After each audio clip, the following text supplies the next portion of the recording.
score 40-36. While Judge Barbara Perez has it 39-37. All for the winner by unanimous decision, the crown jewel.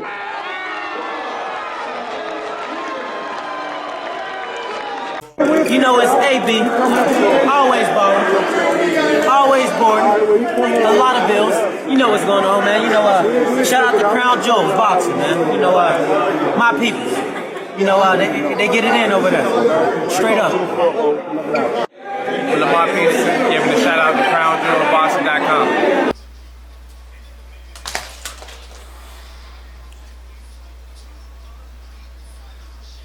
What's good, YouTube? Crown Jewel from Crown Jewel Boxing, back to drop a gem. I just want to come on and give a quick recap of Showtime Championship Boxing tonight. But first and foremost, y'all see it. It's officially Eagle Sunday now. It's countdown to the Chicago Bears getting the beat down. But back to boxing. We had a busy night of boxing tonight on Showtime. Starting off, the first televised card was, I'm reading because I don't know how to pronounce their names, Vincent Astrolabio and Nikolai Potapov. Astrolabio was pretty much in control from the opening bell, came out landing tough, hard shots, let it be known who the boss was right away. He dropped Potapov twice in the first round, in my opinion. They only counted one of them, but all in all, he put him down 3 times and was able to stop him in the 6th. Pretty uneventful one-sided fight. In the co-main, you had Jose Uzgadagi against Vladimir Shishkin. A pretty competitive fight. Shishkin, you know, got the better of it, won the bulk of the fight. I'd like to see Uzgadagi be able to work on the inside a little better. I thought early on, for the first 6 rounds, Shishkin was able to clinch without not one warning. He was consistently clinched for the first 6 rounds. In the 7th round, the referee started to stop him from clinching, and during that time, Uzgadagi started to land some pretty effective body shots. And I think had he been able to, employ that tactic a little earlier, he would have fared better. But, as it turned out, too little too late. Shishkin won a pretty wide decision in the end. And then in the main event, I was really disappointed. You had Michelle Rivera and Errolspence's young prospect, Frank Martin. Frank Martin pitched a shutout. I gave Rivera 1 round, and that was pretty much due to Frank Martin's inactivity. It wasn't really about what Rivera was doing. It was more or less about what Martin wasn't doing. I was hoping this was going to be a lot more competitive fight because a lot of hype around Martin. I wanted to see, him tested a little bit and see if he is in fact ready for those top guys, the shakurstevensons, the gervontadavis, and the devinhaneys of the world. I don't know if we learned that tonight because I really find myself asking, how did Rivera get to where he is right now?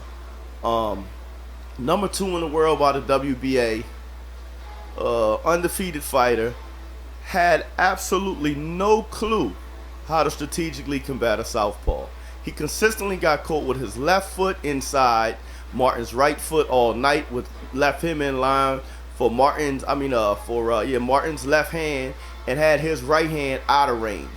And also took his reach away. He had a 3-inch reach advantage that he could have used had he kept his left foot on the outside of Martin's right foot.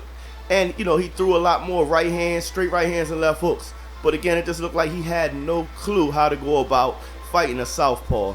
And when, you fight a fight strategically wrong, the guy you're fighting has much quicker feet and quicker hands and gets off first, you in for a long night. And that's pretty much what it was. I gave him 1 round. Like I said, the rest, was pretty much a repeat. Every round was pretty much a repeat of the last, with Frank Martin beating him to the punch, turning him and pivoting right, running him into shots, and if he needed to, he tied him up, but he didn't have to do that much. He just outclassed him all night. So again, I'm disappointed in Michelle Rivera.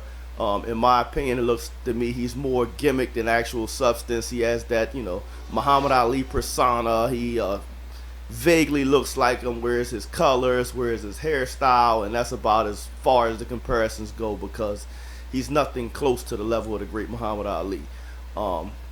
I would say a poor man's Felix Trinidad without the power. You know what I'm saying? So, and again, he's no Felix Trinidad too. That's why I say a poor man's, because Trinidad, although had that, was slow-footed and plodding, kind of similar to Rivera.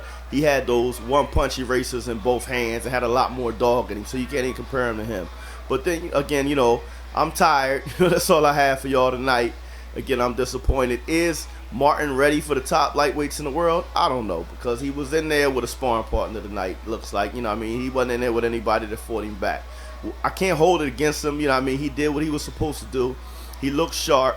He won going away, but I like to see him in there with somebody that's going to fight back a little bit. And like I said, could at least strategically do things correctly to make the fight a little more challenging.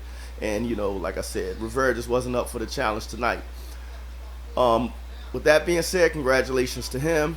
Errol Spence, he won a title in his promoter. Errol Spence, he won a title eliminator, which puts him in line for the WBA, in which Devin Haney's the champ.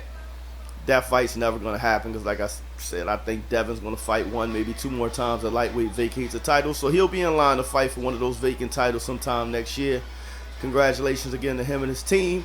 Rivera, I don't know where he goes from here, because like I said, I don't see him competing with any of the top lightweights out there. The gig is up. He's kind of done as much as he could with the marketing they had, with branding him as kind of like a Ali-esque fighter. And like I said, as far as those comparisons go, is the haircut and the outfit. There's nothing else that matches him to the great Muhammad Ali. So that wraps up my reaction to tonight's show on Showtime. Decent card. I think Uzcategui is on the downside now. This was kind of his last shot to get back into title contention. You may see him start to be either used as an opponent or fade off into the sunset. And again, I can't say a star was born in Martin, but he did his part. The challenge, his opponent just didn't. So we'll see what happens when we see him in there with a slightly stiffer challenge in the future. With that being said, until next time, keep your hands up, your chin down, and your ass off the floor. Peace.